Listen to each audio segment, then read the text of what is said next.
नमस्कार दोस्तों, साथियों, छात्र छात्राओं। हम लोग इस चैनल पर अंग्रेजी व्याकरण के साथ साथ पैसिव वॉइस पर आधारित अनुवाद के नियम को सीख रहे हैं। तो अब तक हम लोग सिंटेक्स पढ़े, आर्टिकल पढ़े और पैसिव वॉइस पर आधारित जो ट्रांसलेशन के नियम थे पढ़े। प्रेजेंट इंडेफिनिट टेंस पर, प्रेजेंट कंटीन्यूअस टेंस पर, प्रेजेंट परफेक्ट टेंस पर, पास्ट इंडेफिनिट टेंस पर, पास्ट कंटीन्यूअस टेंस पर और पास्ट परफेक्ट टेंस पर पैसिव वॉइस के नियमों पर आधारित हम अनुवाद के नियम सीखे।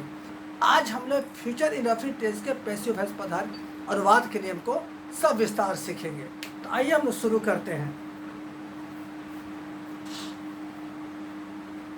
The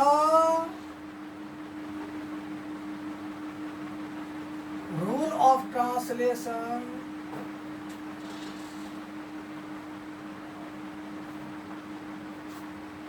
based on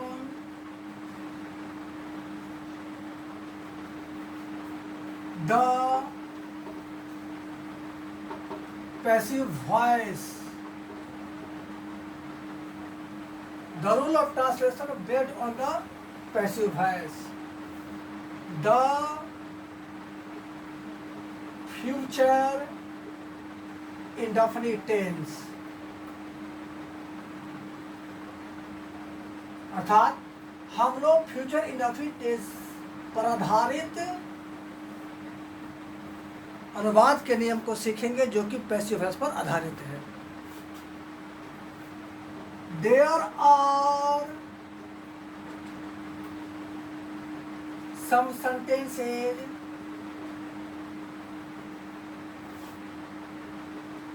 in our Hindi language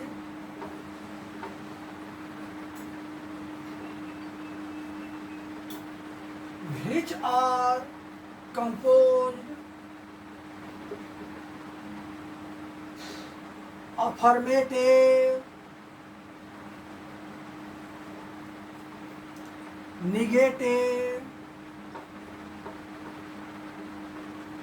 interrogative and interrogative.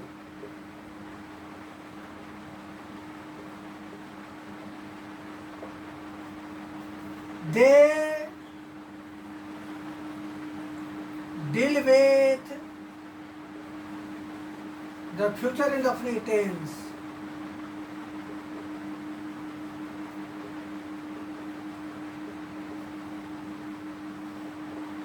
They are entirely based on the passive voice of the future indefinite tense.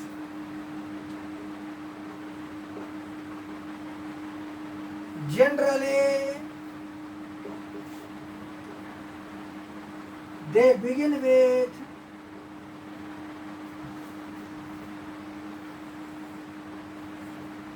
a subject of any kind and end in the verb form, क्रिया plus जाएगा, जाएंगे। The verb form indicates the action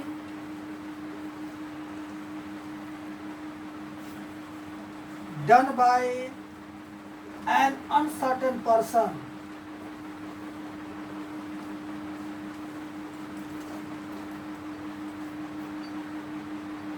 We can translate as follows. अभी हम लोग इसमें नियम को लिखे हैं, स्ट्रक्चर और एग्जाम्पल को लिखने जा रहे हैं। अब हम लोग स्ट्रक्चर को तैयार करेंगे, एग्जाम्पल को लेंगे। द लीडिंग स्ट्रक्चर्स,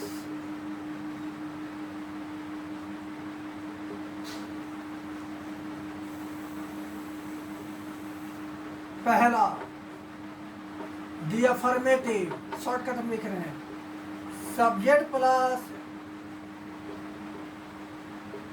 विल शैल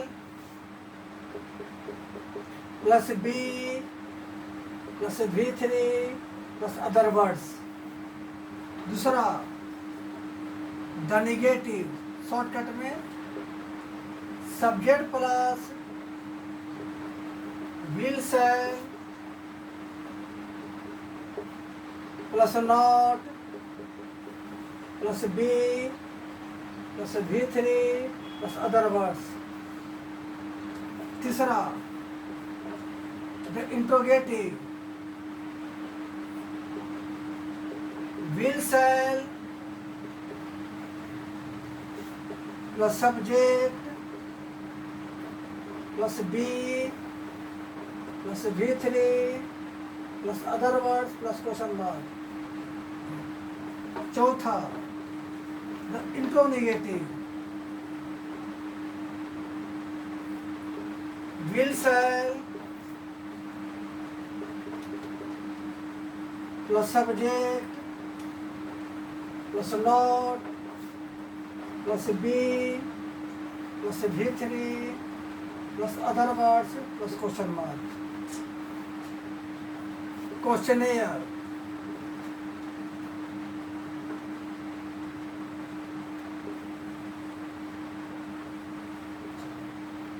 पहला मुझे पढ़ाया जाएगा,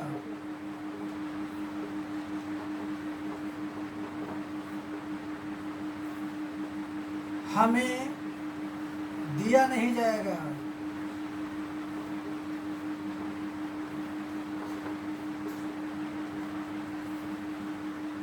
क्या आपको रोका जाएगा,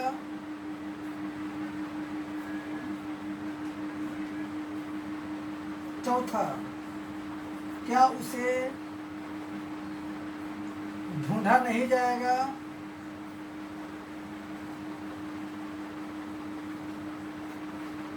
क्या उसे ढूंढा नहीं जाएगा। अब समझाते हैं। हमारे हिंदी बोलचाल के भाषा में हिंदी के बहुत से वाक्य हम लोग बोलते हैं, लिखते हैं, जो कि अफर्मेटिव, नेगेटिव, इंट्रोगेटिव और इंट्रोगेटिव नेगेटिव होते हैं।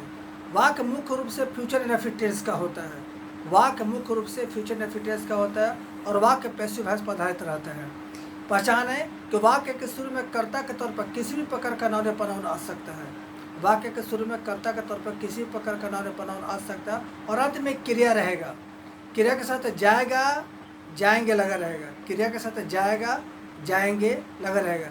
जाएगा, जाएगा और जाएंगे से ये नहीं बोध होता है कि कर्ता कहीं जा रहा है, बल्कि यह बोध होता है कि किसी अज्ञात या अनिश्चित व्यक्ति के द्वारा कोई काम किया जाएगा। ठीक, तो ऐसे सब वाक्यों को बनाने के लिए क्या करेंगे, सब्जेक्ट के अनुसार वी शब्द का प्रयोग करेंगे। यदि कर्ता के तौर पर आई और वी रहे, यदि कर्ता के तौर पर आई और वी रहे तो सेल का प्रयोग करेंगे। बाकी सेकंड पर्सन और थर्ड पर्सन के साथ विल का ही प्रयोग करेंगे। ठीक, तो कर्ता के साथ विल और सेल का प्रयोग करेंगे।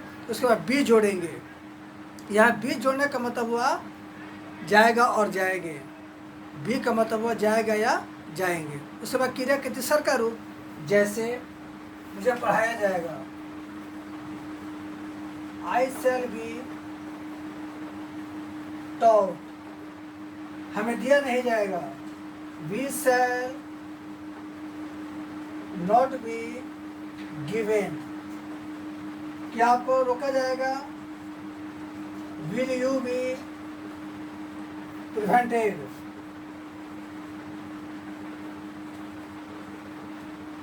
क्या उसे ढूंढा नहीं जाएगा, विल ही चाहे सी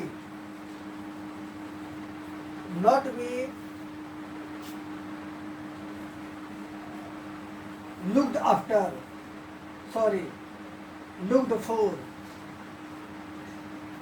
अगले वीडियो में हम लोग अगले टेंस पर आधारित पैसिव वॉइस के नियमों को सीखने का प्रयास करेंगे।